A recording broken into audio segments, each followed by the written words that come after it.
नमस्कार।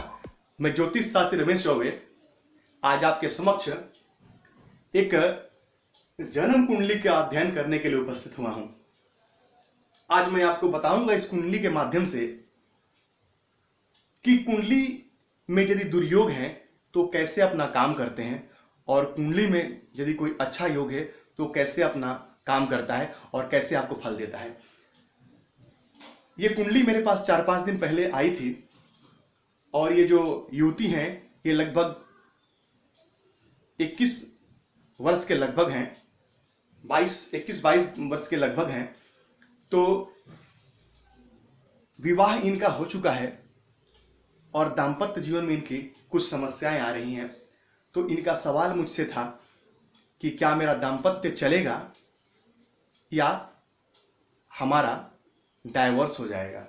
तो आइए इस कुंडली पे एक एक करके हम इन विषय पर चर्चा करते हैं और मैं आपको बताता हूं कि कैसे कुंडली को देख करके और आप पता कर सकते हैं कि आपकी कुंडली में भी कोई दुर्योग है या नहीं है। तो आइए सबसे पहले बात करते हैं इनके लग्न के बारे में। कर्क लग्न और राशि बनती है इनकी मेष, यानी कि जल तत्व का लग्न और अग्नि तत्व की राशि है। तत्वतः दोनों में कोई मेल नहीं है, अग्नि में और जल में कोई मेल नहीं है। अब वहीं यहां लग्न के मालिक बनते हैं बुध देव, क्षमा कीजिए, लग्न के मालिक बनते हैं चंद्रदेव, जो कुंडली के 10वें भाव में आके बैठे हुए हैं। कैसे? तो यहाँ पे चंद्रमा अस्त होके बैठे हैं, मंगल वक्री हैं, बुध अस्त हैं और शनि अस्त हैं। कृष्ण पक्ष के अमावस्या को इनका जन्म हुआ है, यानी कि चंद्रमा पक्ष बली नहीं है, चंद्रमा कमजोर है। और साथ में अमावस का जन्म है, यानी कि चंद्रमा और सूर्य का डिग्री वाइज संबंध बहुत कमजोर है।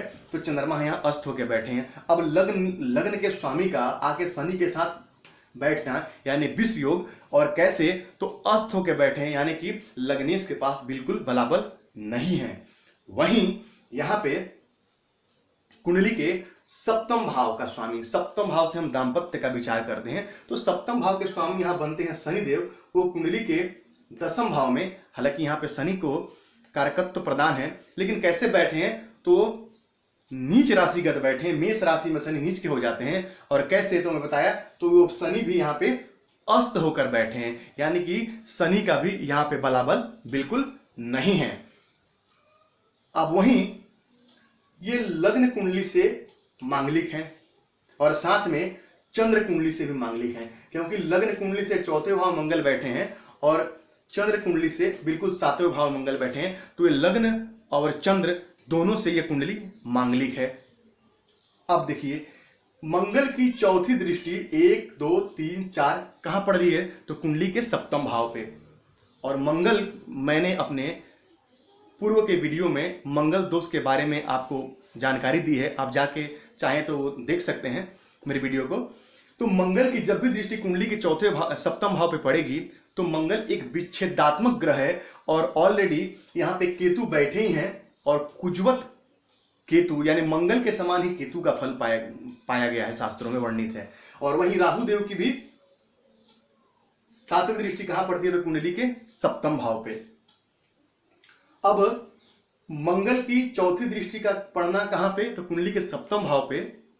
और मंगल की 7वीं दृष्टि कहां पड़ती है? तो सप्तमेश पे यानी शनि पे। शनि नीच राशिगत बैठे हैं, अस्त होकर बैठे हैं, और साथ ही मंगल की दृष्टि का भी पड़ना, ये अत्यंत खराब, ये समस्या पैदा करने वाला योग है। तो सवाल ये उठता है कि फिर विवाह कैसे हो गया? यदि बहुत सारे लोग ऐसा कहते हैं, या बहुत सारी कुंडली में देखने में आता है, ये जातक मांगलिक हो तो विवाह उसका जल्दी नहीं होता है, क्योंकि बृहस्पति यहाँ स्वराशिगत बैठे हुए हैं, इसीलिए विवाह इनका जल्दी हो गया।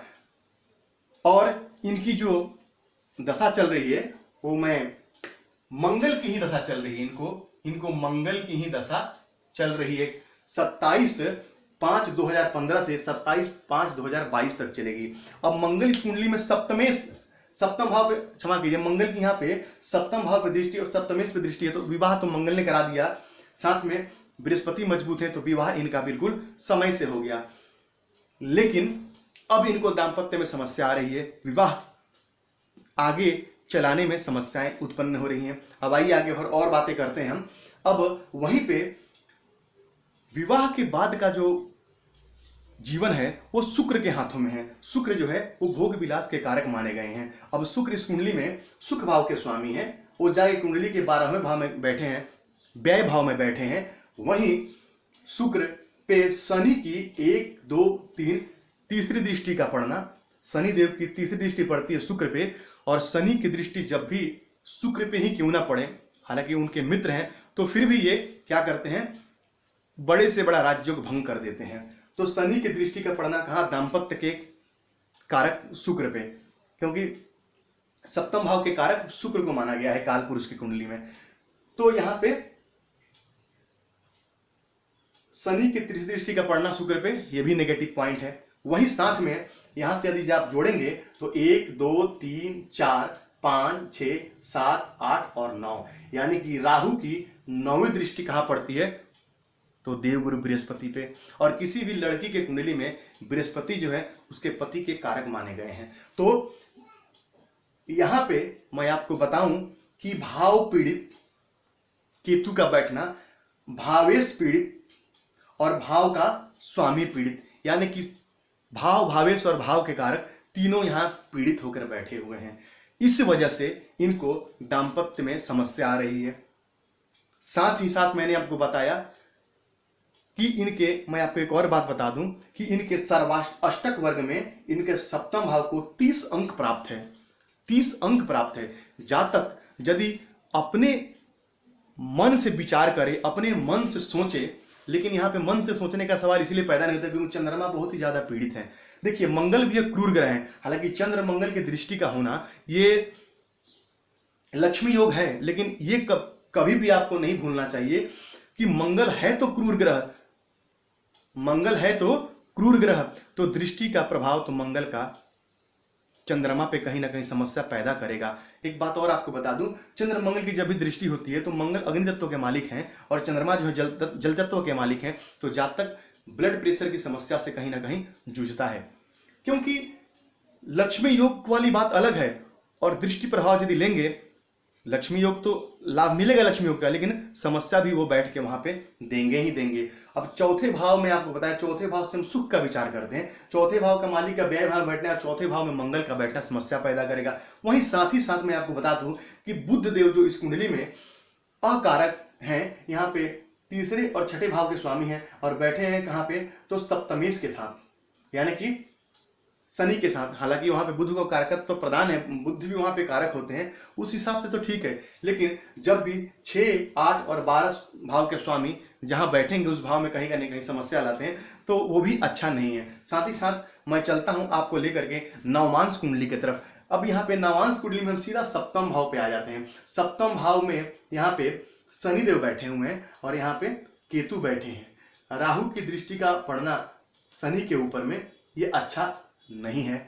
साथ ही साथ यहाँ सप्तम भाव के जो स्वामी बनते हैं वो बनते हैं सूर्यदेव, वो कुंडली के व्यय भाव में चले गए हैं जाकर के, यानी कुंडली के 12वें भाव का फल दे रहे हैं। वहीं पे यहां से 1, 2, 3 और 4 सप्तमेश पे किसकी दृष्टि है, तो मंगल की दृष्टि है।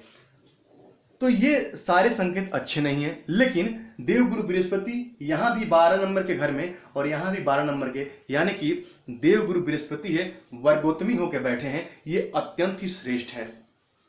फिर सवाल घूम के हमारा वहीं आता है, तो क्या दाम्पत्य चलेगा या तलाक हो जाएगा। तो मैं आपको बताऊं कि यहां पे सर्वाष्टक वर्ग में 30 अंक का होना और बृहस्पति का वर्गोत्तमी होकर के बैठना, जैसा कि मैंने आपको बताया कि कर्क लगन के लोगों का दाम्पत्य थोड़ा बहुत खराब होता ही होता है, लेकिन यदि अब यहाँ पे शनि और केतु का श्रापित दोष बना है कुंडली के सप्तम भाव में, नवांश कुंडली में, और यहाँ पे राहु की दृष्टि भी वहीं पे पड़ रही है, तो ये अच्छा नहीं है। यानी कि राहु का शुक्र के साथ बैठ जाना, मैं आपको बताया कि शुक्र जो है वो विवाह के बाद जो भी हमारे जो भोग विलास की जो जिंदगी है उसके कारक हैं, वो राहु से पीड़ित होकर बैठे हैं, साथ में शनि की दृष्टि भी पड़ रही है जाकर के, तो ये अच्छा नहीं है। क्योंकि यहाँ पे भी शुक्र पे शनि की दृष्टि और यहाँ भी शुक्र पे शनि की दृष्टि का पड़ना अत्यंत ही खराब है। यहाँ भी मैं आपको बताऊं कि दाम्पत्य का स्वामी का जाके 12वें भाव में बैठ जाना, ये सारे नेगेटिव पॉइंट है, ये सारे समस्या देने वाली चीजें हैं। इस वजह से इनको समस्या आ रही है। अब यदि बैठ करके ठंडे दिमाग से फैसला लिया जाए तो लड़की के कुंडली में बृहस्पति की स्थिति अच्छी है, और बृहस्पति जो है लड़की की कुंडली में उसके पति के कारक होते हैं, और सर्वाष्टक वर्ग भी 30 अंक लेके बैठा हुआ है। तो यदि बैठ करके और ठीक से बात किया जाए तो मुझे पूरा यकीन है कि यह दाम्पत्य जीवन आगे चल सकता है, नहीं टूट सकता है, नहीं टूटेगा। ऐसी संभावनाएं मुझे दिखाई इस कुंडली में दे रही है। मंगल की महादशा में निस्संदेह समस्या आएगी। हालांकि मैं आपको एक और बात बता दूं कि यहां पंचम भाव के स्वामी है मंगल, और जाके कुंडली के एक घर पीछे यानी कि व्यय भाव में बैठे हैं, और वहीं सूर्य की 7वीं दृष्टि का पड़ना कुंडली के पंचम भाव पे।